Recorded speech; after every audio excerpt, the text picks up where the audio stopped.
Kundalik hayotda davlat, mamlakat, yurt kabi so'zlar ko'p takrorlanadi. Lekin davlat o'zi nima? Prezident, hukumat yoki parlament kabi shaxs yoki tuzilmalar davlat tushunchasini to'liq anglatmaydi. Bular mamlakat boshqaruv tizimining alohida institutlaridir.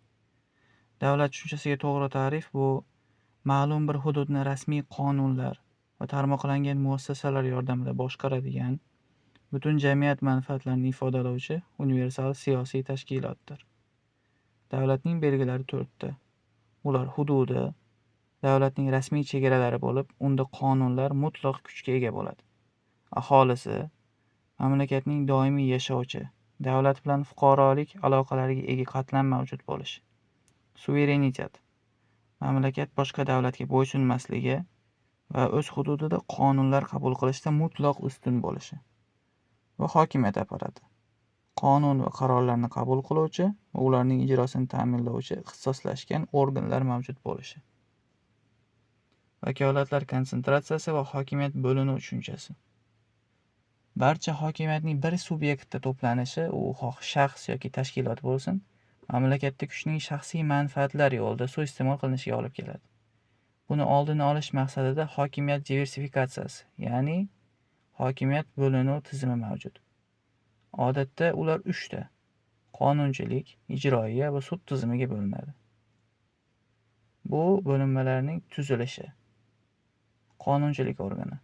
Bu organning asosiy vazifasi qonunlar qabul qilish va jamiyat uchun umumiy o'yin qoidalarini belgilash. Bu organga parlament, senat, deputatlar palatasi va mahalliy kengashlar kiradi. Ijroiya organi. Asosiy vazifasi qonunlar ijrosini ta'minlash va davlatning kundalik joriy boshqaruvi. Bu organga hukumat, bosh vazir va boshqa vazirliklar, davlat qo'mitalari va agentliklari kiradi. Sud hokimiyati. Asosiy vazifasi nizolarni amaldagi qonunlar asosida hal qilish. Bu organga konstitutsiyaviy sud, oliy sud va turli instansiyadagi sudlar kiradi. Misol uchun, parlament yangi maktab yoki kasalxonalar qurishni moliyalashtirish to'g'risidagi qonun loyihasini qabul qildi. Vazirliklar amaliy ishlarni, ya'ni mablag' ajratish va joy topish kabi vazifalarni bajaradi. Endi shu vazifalarni bajarish doirasida kimdir jarayondan norozi. Endi bu nizoni amaldagi qonunlar doirasida sud hal qiladi.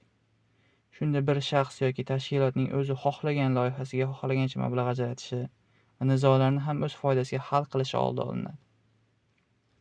Davlatning funksional profili. Soddalashtirib aytganda, amaliy huquq va vazifalar. Xavfsizlik. Mamlakatni har qanday tashqi va ichki xavflardan saqlash. Qonunchilik. Jamiyat uchun umumiy me'yoriy bazani yaratish. Huquq-tartibot. Jamiyat ichida qat'iy tartib-nizomni saqlash. Huquqiy nizolarni hal qilish, mustaqil sud tizimi orqali kelishmovchiliklarni hal qilishdagi monopoliya. Iqtisodiy boshqaruv. Monetar siyosat, soliq tizimi va umumiy iqtisodiyotni nazorat qilish. Hamda xalqaro aloqalar. Xalq nomidan gapirish va qaror qilish monopoliyasi.